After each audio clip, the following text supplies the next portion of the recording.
What the yin yang? Have you heard of the yin and the yang? No, I'm not talking about the yin yang twins. I'm talking about yin and yang. And yes, I'm mispronouncing it, but this is how most people pronounce it. Yin and the yang. It's actually pronounced yin and yang, right? So I'm going to interchange yin yang so that maybe most of you can understand it, what I'm talking about. And then I'll use the correct pronunciation, yin and yang. So what is that? If you've gone to an acupuncturist, a Chinese medicine practitioner, most likely they've talked to you about that. They're like, oh, this is the yin, kidney yin, kidney yin, right? They say, oh, your liver yang is rising, your kidney yin is deficient. That's why you're having these hot flashes. What is all that mumbo jumbo, right? What does that actually mean in layman's terms? I thought I'd break it down in three different ways. I'm going to give you three definitions, and hopefully it will make more sense that the yin and the yang is not a bunch of nonsense. It's actually something that God created, and it's manifested in nature and also science. It exists everywhere. We just don't call it the yin and the yang, right? Let's jump into my dashboard. One thing we like to do on our team when we're communicating with our patients is use layman's terms, right? Because we actually want our patients to understand what we're doing, how it's helping them, and what can they do to maintain it by themselves. And so we try to stay away from TCM terminology, and we also try to stay away from complex Western scientific terminology, right? Because both terminology is almost like another language, right? Chinese medicine language, Western medicine language is like a whole new language, right? And so if people are interested, obviously they can go and research that. But when patients come to our clinic, they just want results. And they want to know how we're getting the results and what can they do to duplicate it and maintain it by themselves. So came up with this nifty dashboard. If you want access to this dashboard, just comment below the word dashboard, and my team will give you access to this. And so I came up with three definitions of yin and the yang, yin versus yang, or yin versus yang. In Chinese medicine, TCM, they are complementary opposites inside one whole. Yin holds, cools, nourishes, and stores. That's the yin part, okay? The yang part is the one that moves, warms, activates, and transforms. And you can see it right here. Yin is substance, structure, cold, dark, winter, right? The yang is summer, heat, light, exterior. Yin is interior. Yin is rest. Yang is movement, right? So they're complete opposites. And the symbol came from Taoism. But is this yin and yang really about Taoism? In my opinion, it's not. Many acupuncturists will disagree with me, and it's okay. Everybody has their own definition. Nobody knows what is 100% accurate for them. All right. So what's accurate for me may not be accurate for another acupuncturist. It's okay, right? We can all have our own interpretations. Nobody's right and nobody's wrong. So I'm not going to go through all of this. I'm just going to go through the main parts of what is the yin and the yang. So in Chinese medicine, right, we say yin gives the body substance, yang gives physiological action. Yin is the substance, yang is execution of the action. And they depend on each other. They consume each other and can transform into each other. And so does this look similar to something in just Western medicine terms? Something like homeostasis, equilibrium? That's the same thing. If I were to boil down the definition of yin and yang, it would be equilibrium. That's what our bodies try to maintain, equilibrium. That's why you will hear in Chinese medicine, in TCM, we always talk about balance.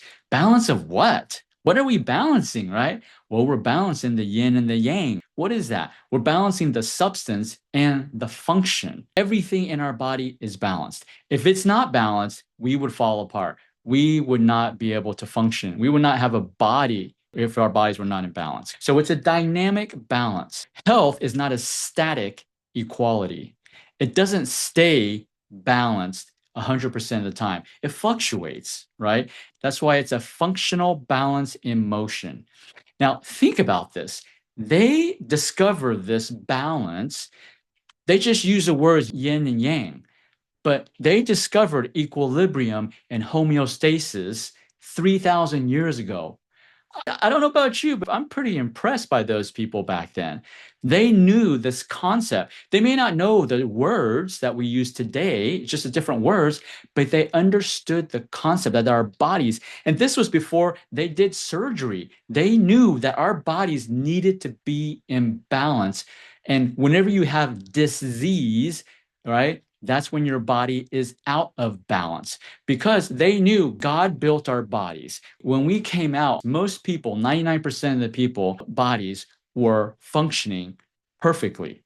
In general, most babies, 99% of babies are born perfectly and they are in balance. Now, this balance, when they say it's not a static balance, it's like your blood sugar.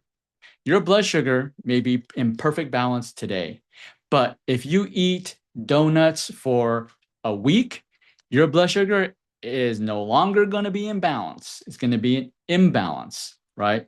So we have to do things to keep our bodies in balance. The body itself is programmed to try to get back to this balance or equilibrium or homeostasis.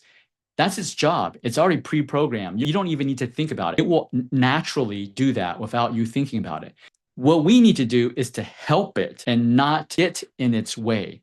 We need to stop doing things that block that balance. But that's for another story. I'm talking about the yin and the yang. Let's go through how does science define the yin and the yang, right? So if we look at the yin in the autonomic nervous system, the yin is the parasympathetic nervous system.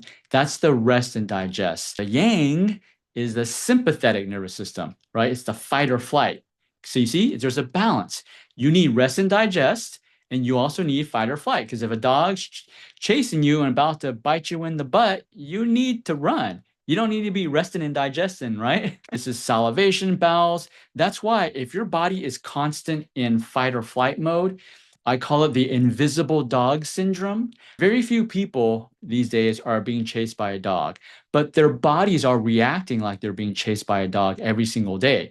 Now, this is self-induced, a little accountability here. Because of the lifestyle that you chose, you put yourself in a fight or flight situation. When you do that, you have an invisible dog trying to bite you. Guess what? Your body, your yang, is always going to be activated. So if your yang is always activated, you're never going to be digesting. You're going to have poor digestion, poor bowels, poor rest, poor healing. Let's go to metabolic. The yin is tissue repair, reserve building. Yang is energy release, heat production. In systems, the yin is structure. What holds our structure? Storage. Yang, again, function, output. Brain state. The yin is slow wave. That's when we sleep. We need that deep sleep, restoration, mental quiet. The yang is focus, stimulated, sensory engagement. The immune response is resolution, rebuild, and recovery. Yang is acute inflammatory response. This is another one. Many people, like autoimmune disorder, you are in a yang state all the time.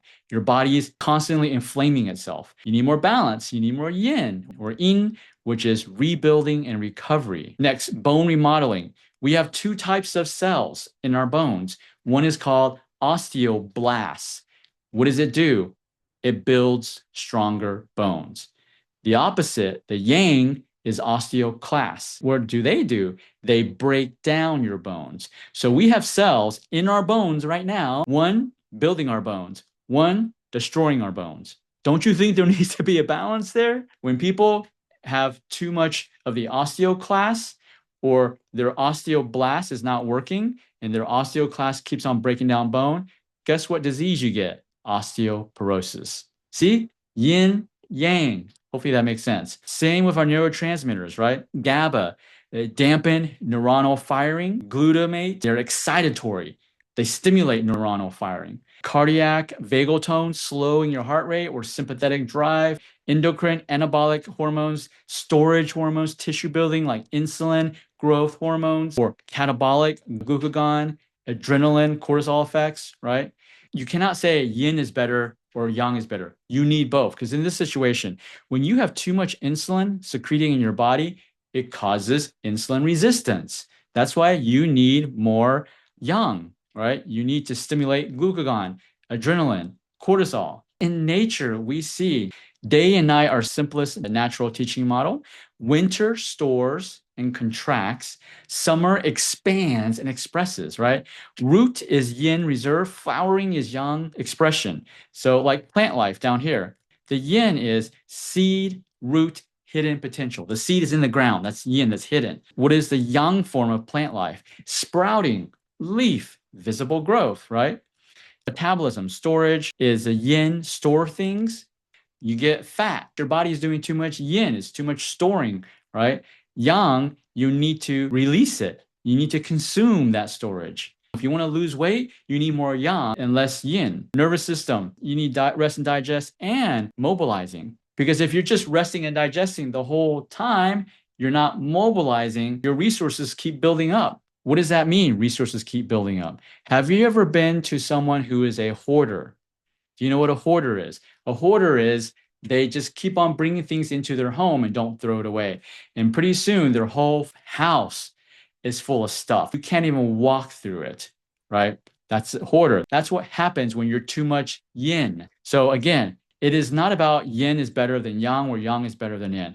It's all about balance. You need balance, you need equilibrium. You can't have more yin than yang. You need a balance. And that balance is fluctuating every single day. But the key is you want the fluctuation to be minimal, just like your blood pressure. If your blood pressure fluctuates minimal, then your body is in balance. But when your blood pressure fluctuates too much, that's a recipe for a stroke. You see, big fluctuation, you're out of balance, you got health problems, right? So the key, what's up with the yin and the yang? It's about balance, equilibrium, and homeostasis.